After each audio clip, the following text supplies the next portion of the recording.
situasi konflik di Timur Tengah pasca pengeboman yang dilakukan oleh Amerika Serikat pada minggu dini hari kemarin, ya tanggal 22 Juni 2025.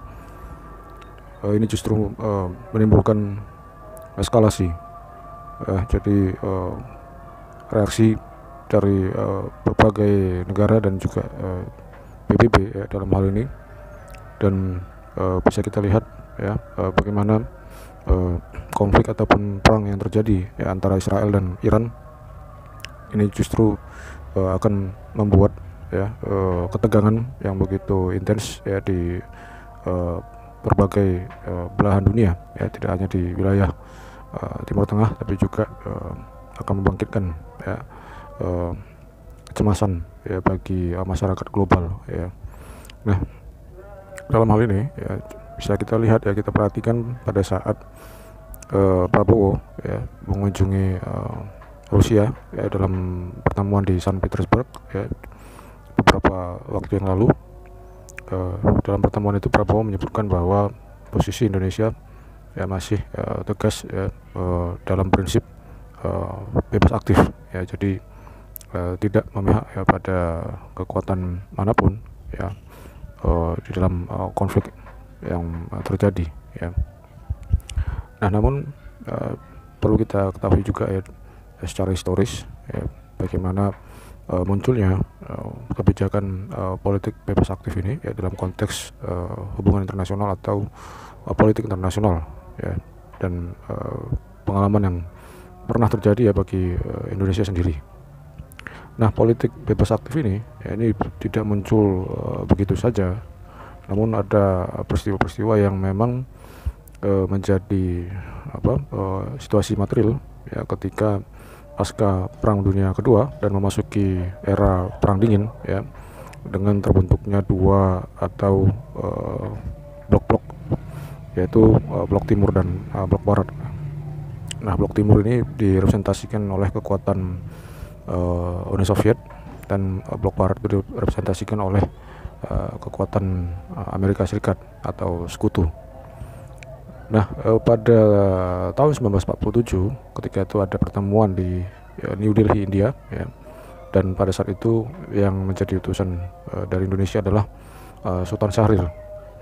Nah, di dalam pertemuan Inter-Asia Relation Conference ya, Syahrir mengatakan bahwa dunia tampaknya memaksa kita untuk membuat pilihan antara kekuatan yang saling bermusuhan sekarang antara blok Anglo-Saxon dan Soviet Rusia ya, tapi kita secara benar menolak untuk dipaksa.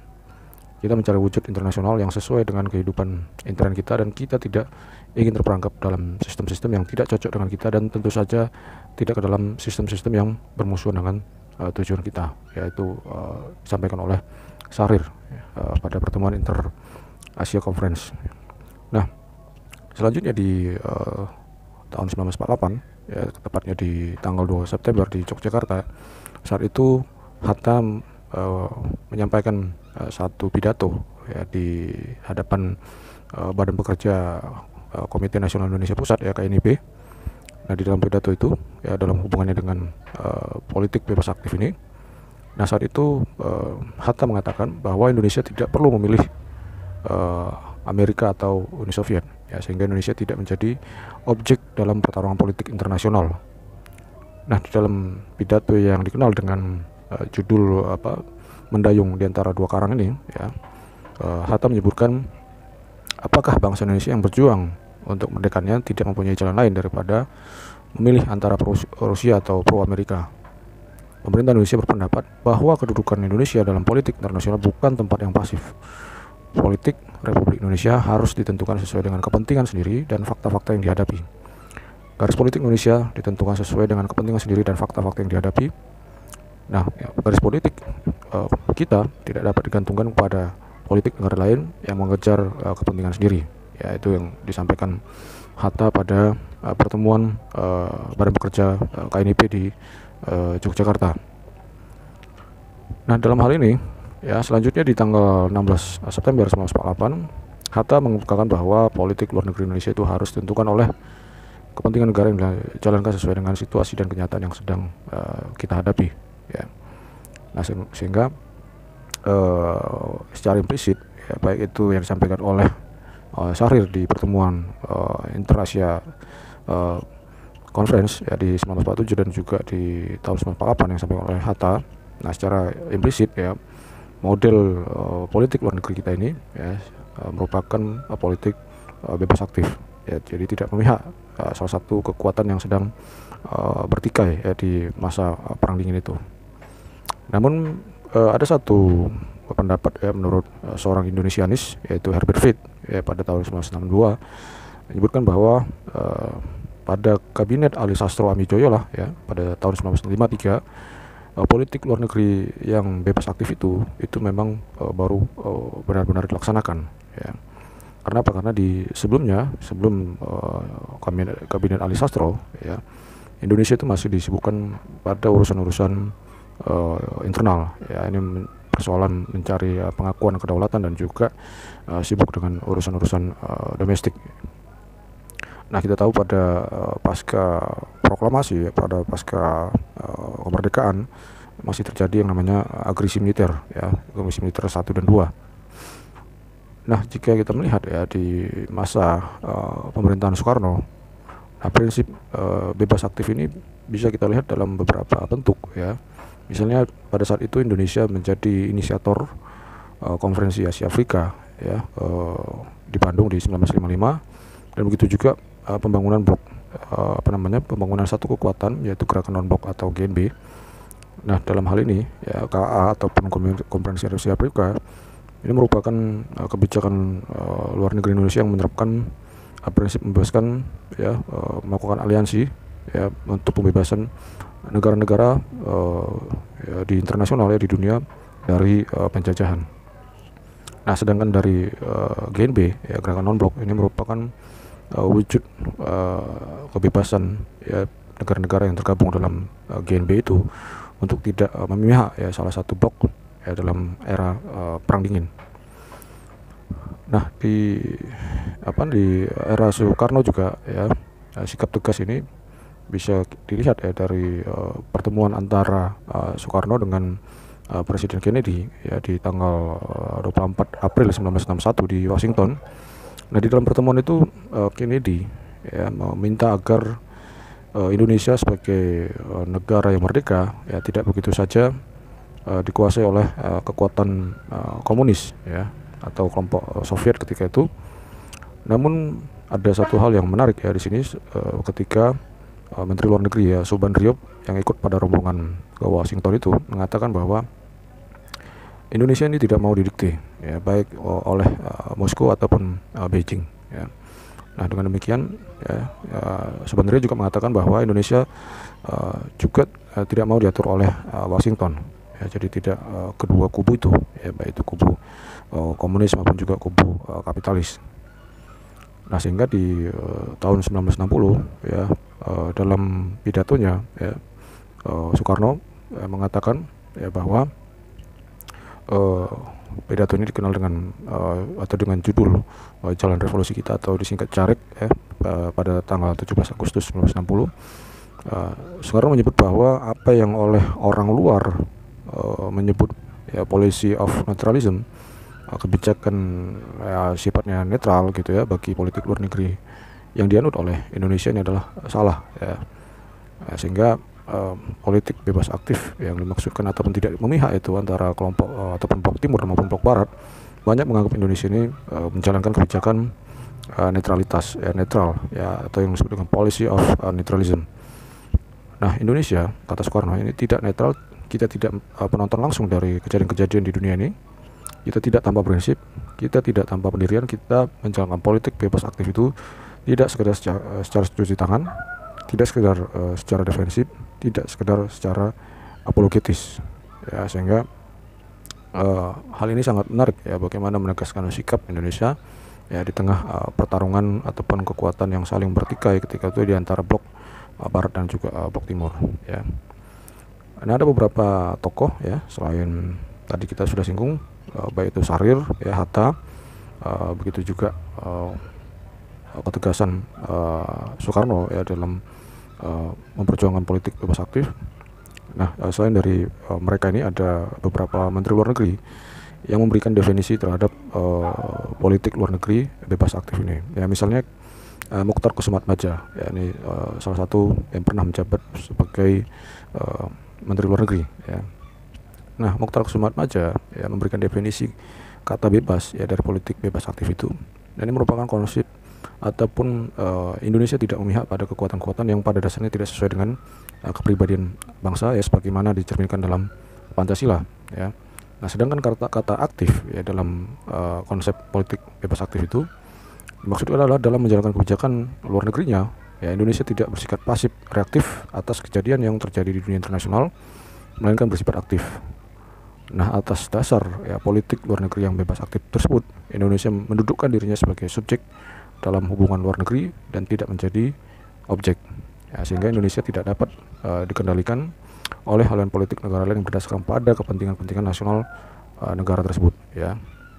Nah, selain dari Muchtar Kusumatmaja ini ada Malik ya sebelum menjadi wakil presiden. Ya, Adam Malik juga pernah menjabat sebagai menteri luar negeri. Nah, Adam Malik menyebut bahwa kata bebas ya yang terkandung pada konsep politik bebas aktif ini maksudkan adalah Indonesia mempunyai jalan atau pendirian sendiri dalam menghadapi persoalan-persoalan internasional, dan kata aktif ya ataupun dengan aktif dimaksudkan bahwa Indonesia akan berusaha dengan sekuat-kuatnya untuk memelihara perdamaian dan berusaha pula meredakan pertentangan dunia bersama-sama dengan negara lain. Nah, jadi sama sekali tidaklah makna ataupun arti ya dengan dimaksudkan dengan politik netral ataupun policy of neutralism ya dalam hal ini anggapan bahwa kalau sifatnya netral ya ini artinya ataupun mengandung makna unsur kepasifan. Nah, sementara dalam konsep politik bebas aktif ya nah Indonesia memiliki peran penting ya di dalam turut menjaga perdamaian dunia. Nah, dalam perjalanannya ya bagaimana kebijakan politik bebas aktif ini bisa kita lihat dalam pembagian beberapa fase ya atau masa perkembangan situasi politik nasional.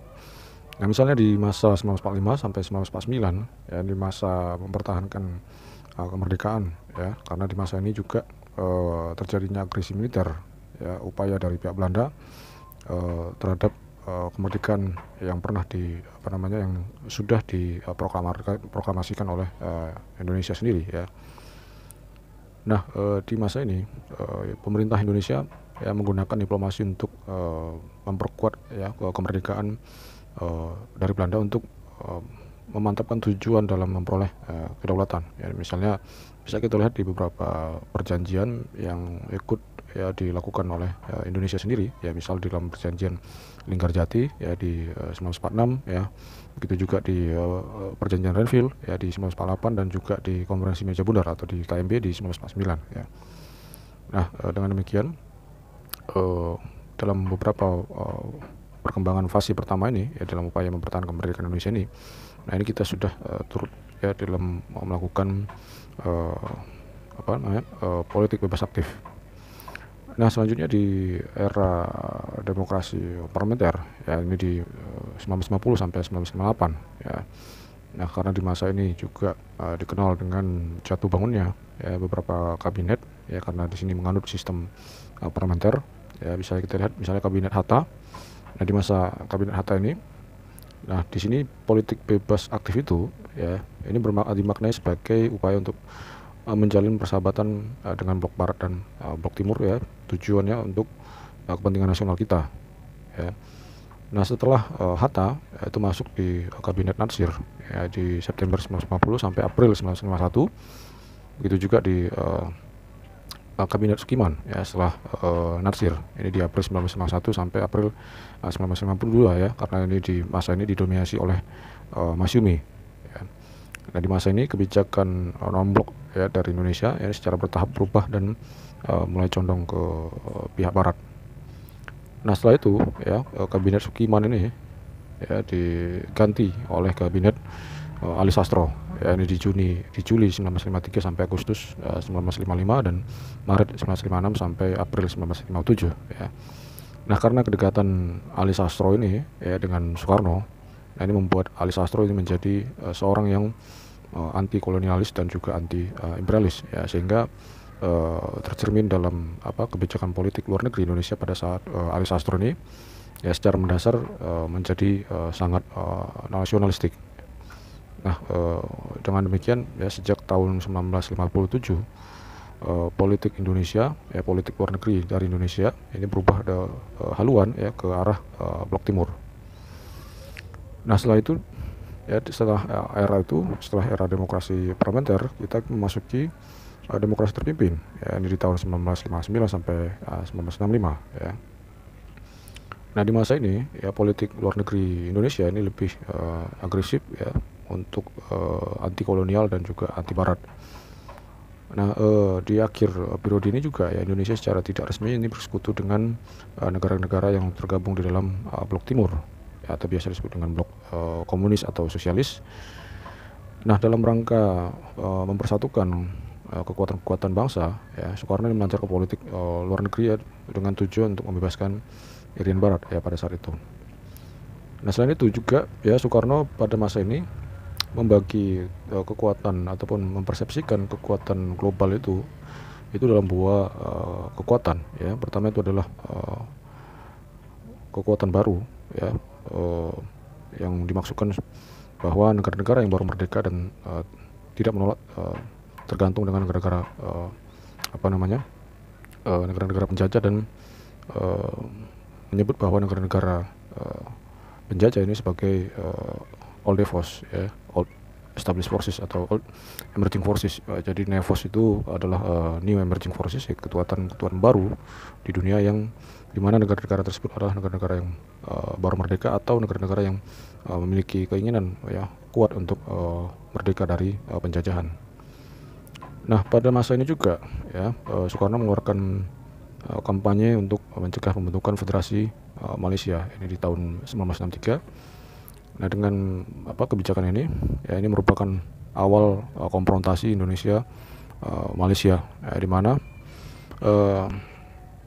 Soekarno ketika itu menaruh kecurigaan ya atas kehadiran kekuatan militer asing ya di kawasan Asia Tenggara. Karena apa? Karena kebijakan ini ya ini justru dinilai agresif ya oleh Amerika Serikat ya sehingga pada saat itu ya Amerika Serikat menginginkan ya Soekarno ataupun Indonesia itu meninggalkan politik luar negeri yang begitu agresif ya, sehingga pada saat itu Amerika menawarkan imbalan dalam bentuk bantuan luar negeri. Namun Soekarno menolak ya dengan istilah yang begitu populer yaitu go to hell with your aid ya, sehingga situasi ini membuat hubungan Jakarta Washington itu menjadi memanas ya.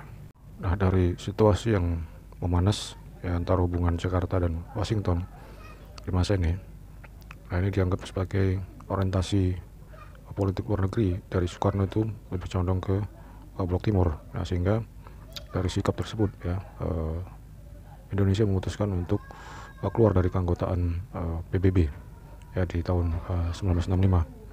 Nah, keluarnya Indonesia dari keanggotaan PBB ini sebagai bentuk protes ya dalam menentang masuknya Malaysia ya di Dewan Keamanan PBB sebagai anggota tidak tetap. Nah, selanjutnya adalah di masa Orde Baru ya di pasca 1965 ya. Nah, setelah kejatuhan Soekarno ya pada saat pasca 1965 ini, MPR ketika itu secara resmi mengumumkan terjadinya perubahan tujuan kebijakan politik luar negeri Indonesia. Nah, yang dimana di dalamnya ya tidak lagi terkandung semua keterkaitan dengan kebijakan politik internasional ataupun politik luar negeri yang pernah dijalin oleh Soekarno ya pada masa pemerintahan Soekarno ya. Nah, kebijakan politik luar negeri ya di masa ini ya di masa pasca 65 ini. Nah, di sini disebutkan bahwa politik luar negeri ya di awal-awal berdirinya Orde Baru nih ya memiliki ciri bebas dan aktif ya, dan sebagai pelaksanaan dalam peranan di dunia internasional ya berdasarkan kemerdekaan, perdamaian abadi dan keadilan sosial ya secara normatif ya seperti itu. Nah, sebagai landasan ya ketika itu dikenal ya tahapan ataupun garis-garis besar haluan negara atau GBHN. Nah, ini di dalam ketetapan ataupun TAP MPR nomor 4 tahun 1978. Nah, di sini ada disebutkan ada 5 konsep yang dijadikan sebagai landasan operasional ya dalam melaksanakan politik luar negeri Indonesia. Nah, yang pertama adalah pelaksanaan dari politik luar negeri yang bebas aktif. Ini ditujukan kepada kepentingan nasional, ya, terutama untuk kepentingan pembangunan di segala bidang. Ya, itu yang pertama, poin pertama. Nah, yang kedua itu meneruskan usaha pemantapan ya untuk stabilitas dan kerjasama di wilayah Asia Tenggara dan Pasifik Berdaya. Nah, khususnya di region ASEAN. Nah, dalam rangka meningkatkan ketahanan nasional dan untuk mencapai ketahanan regional. Lalu yang ketiga itu meningkatkan peran Indonesia di dunia internasional dalam rangka membina dan meningkatkan persahabatan.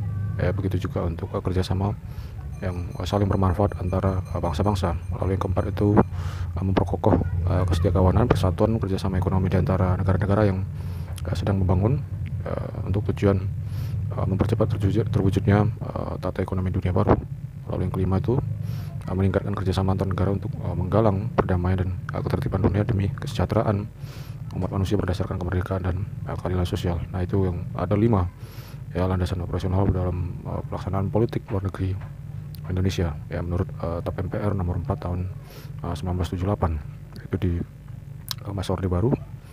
Nah, dalam konteks kebijakan politik luar negeri ya perlu kita ketahui juga ya dalam definisinya ya. Kebijakan politik luar negeri itu adalah suatu strategi atau tindakan ya atau cita-cita ya atau metode ya atau juga bisa disebut sebagai panduan atau arahan ya. Begitu juga bisa disebut sebagai kesepakatan pemerintah nasional dalam melakukan hubungan internasional ya baik dengan organisasi internasional maupun aktor-aktor non pemerintah. Nah, sehingga dalam konteks politik luar negeri ya bisa dianggap sebagai strategi dan taktik yang digunakan oleh suatu negara dalam hubungannya dengan negara-negara lain ya. Jadi politik luar negeri ya bisa didefinisikan sebagai suatu kebijaksanaan yang diambil oleh pemerintah dalam rangka melakukan hubungan dengan dunia internasional ya dalam usaha untuk mencapai tujuan nasional atau national interest ya. Nah, dengan adanya politik luar negeri ya pemerintah itu memproyeksikan kepentingan nasionalnya atau national interest ya ke dalam masyarakat antar bangsa yaitu secara normatif ya. Nah, bisa juga ya disebutkan ya atau dianggap bahwa politik luar negeri itu sebagai suatu pendekatan ya atau sebagai suatu strategi yang dilakukan oleh pemerintah ya untuk mencapai tujuan nasionalnya ya dalam hubungan dengan dunia internasional. Nah, dari sisi peraturan perundang-undangan ya kebijakan politik luar negeri atau hubungan luar negeri ya ini sudah diatur di dalam Undang-Undang Nomor 37 tahun 1999 ya. Jadi disebutkan di pasal 1 angka 2 disebutkan definisi dari politik luar negeri adalah kebijakan, sikap dan langkah pemerintah Republik Indonesia yang diambil dalam melakukan hubungan dengan negara lain, organisasi internasional dan subjek hukum internasional lainnya dalam rangka menghadapi masalah internasional guna mencapai tujuan nasional ya. Jadi tetap berpegang pada national interest. Nah, salah satu pendapat yang bisa dijadikan rujukan ya dalam konteks melihat konsep politik luar negeri ya dalam hubungannya dengan lingkungan internasional yaitu dari James N. Reznor ya ada 3 konsep disebutkan bahwa yang pertama adalah politik luar negeri sebagai sekumpulan orientasi as a cluster of orientation. Nah, ini mencakup sikap, persepsi dan nilai-nilai yang dijabarkan dari pengalaman negara, pengalaman sejarah negara itu sendiri ya dan keadaan strategis yang berakar pada tradisi dan aspirasi masyarakat. Nah, jadi ini juga menyangkut ya bagaimana pengambilan keputusan ya apakah itu melalui parlemennya atau melalui referendum ya terhadap satu kebijakan menentukan bahwa satu negara itu ikut terlibat ya dalam perang atau tidak ya. Jadi tidak bisa pengambilan keputusan apakah negara tersebut ikut perang atau tidak itu diambil oleh presidennya sendiri ya. Jadi tidak cukup hanya itu.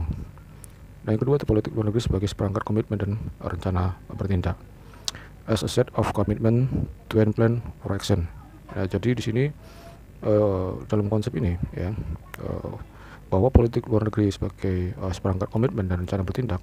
Nah, ini terdiri dari tujuan nasional dan sarana untuk bagaimana untuk mencapainya. Ya, juga dalam konteks melakukan pembinaan terhadap situasi yang sesuai dengan orientasi negara tersebut ya, dan diarahkan sebagai strategi, keputusan dan atau kebijakan. Jadi ada juga tergantung ya bagaimana satu negara itu melihat atau memandang satu kawasan itu apakah memang strategis ya atau tidak ya terhadap internal negaranya.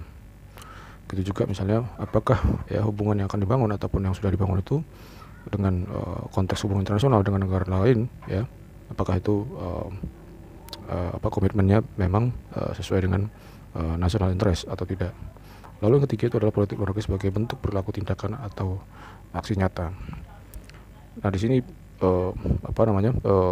politik luar negeri sebagai bentuk perilaku. Nah, ini merupakan sebagai respon terhadap kejadian dan situasi di luar, ya, situasi di eksternal, dan merupakan perwujudan dari orientasi, ya, komitmen dan juga tujuan spesifik ataupun aksi nyata. Nah, jadi as a form of behavioral action or concrete action. Jadi dalam mengatasi satu situasi tertentu, apakah itu dalam situasi konflik atau dalam situasi damai. Nah, di sini dibutuhkan yang namanya kebijakan politik luar negeri ya untuk merespon situasi tersebut. Ya, jadi tidak pasif, tidak diam. Nah, sehingga peran aktif ya satu negara ataupun khususnya Indonesia ya dalam melihat apakah dalam satu kawasan ataupun kawasan yang lain ini memiliki dampak secara langsung atau tidak langsung ya terhadap kepentingan domestiknya. Nah, dengan demikian ya bisa kita lihat bahwa pada dasarnya politik luar negeri ya dari Indonesia ini mencerminkan bagaimana pelaksanaan diplomasi yang melibatkan seluruh komponen bangsa ini ya. Nah, tujuannya untuk mencapai kepentingan nasional kita atau national interest dari Indonesia. Nah, sekaligus juga untuk selalu berperan aktif ya dalam upaya mewujudkan perdamaian dan keamanan dunia ya, baik itu di secara bilateral ya, regional dan juga global. Nah, sesuai dengan Undang-Undang Nomor 37 tahun 1999 ya, Undang-Undang tentang Hubungan Luar Negeri, di pasal 3. Nah, Indonesia disebut menganut politik luar negeri dengan prinsip bebas aktif ya, yang diabdikan untuk kepentingan nasional ya. Jadi di Undang-Undang 39 tahun 99 ini sudah tegas ya bahwa politik luar negeri kita ini adalah politik bebas aktif yang ditujukan untuk kepentingan nasional. Nah, politik bebas aktif ini ya, politik luar negeri bebas aktif ini dilaksanakan melalui jalan diplomasi yang kreatif, aktif ya, antisipatif ya, tidak sekedar tindakan rutin atau bertindak reaktif ya dengan situasi yang ada, teguh dalam prinsip dan pendirian serta rasional dan luas dalam pendekatan. Jadi bukan melalui pendekatan perang gitu ya.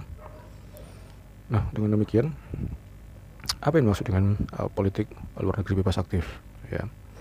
Nah, politik luar negeri bebas aktif ini merupakan politik luar negeri yang pada hakikatnya bukan merupakan politik netral. Jadi bukan policy of neutralism ya, seperti yang disebutkan pada pidato Jalan Revolusi kita yang disebutkan oleh Soekarno pada tanggal 17 Agustus 1960 ya. Jadi bukan politik netral ya. Nah, melainkan politik luar negeri yang bebas menentukan sikap dan kebijakan terhadap permasalahan internasional. Dan juga politik bebas aktif ini tidak mengikat diri ya secara a priori pada satu kekuatan dunia atau pada satu blok. Dan begitu juga ya secara aktif ya memberikan sumbangsih ya, baik itu dalam bentuk pemikiran maupun partisipatif aktif ya dalam menyelesaikan konflik, apakah itu sengketa dan juga permasalahan lainnya. Nah, tujuannya adalah untuk mewujudkan ketertiban dunia yang berdasarkan pada kemerdekaan ya, perdamaian abadi dan juga keadilan sosial ya, sesuai dengan pembukaan Undang-Undang Dasar 1945 ya. Jadi politik bebas aktif itu ya itu dijalankan melalui jalan diplomasi ya. Di situ dia pentingnya ya dalam melakukan hubungan diplomasi ya pada negara-negara yang memang apakah itu dalam menghadapi situasi konflik atau situasi damai. Nah, kita berharap ya, dalam kepemimpinan Presiden Prabowo ini dan juga dalam situasi global saat sekarang ini, ya, Indonesia bisa mengambil peran uh, sebagai mediator ataupun melakukan mediasi ataupun melakukan komunikasi, ya, dan juga diplomasi terhadap negara-negara lainnya, ya. Kenapa? Karena dalam melakukan mediasi itu kan harus yang memang bebas dari konflik, ya, kepentingan konflik itu pun kepentingan perang, ya.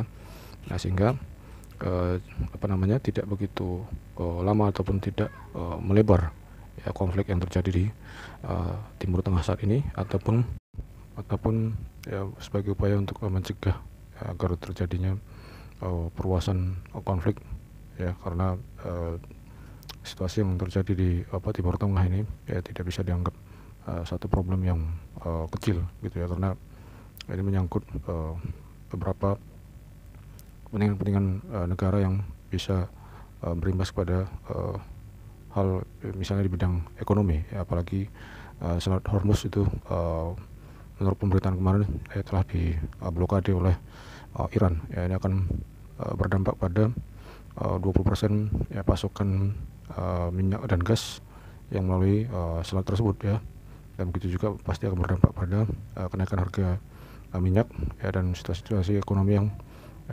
lainnya. Nah, sehingga perlu upaya-upaya yang memang ekstraktif, ya, untuk mencegah perluasan konflik.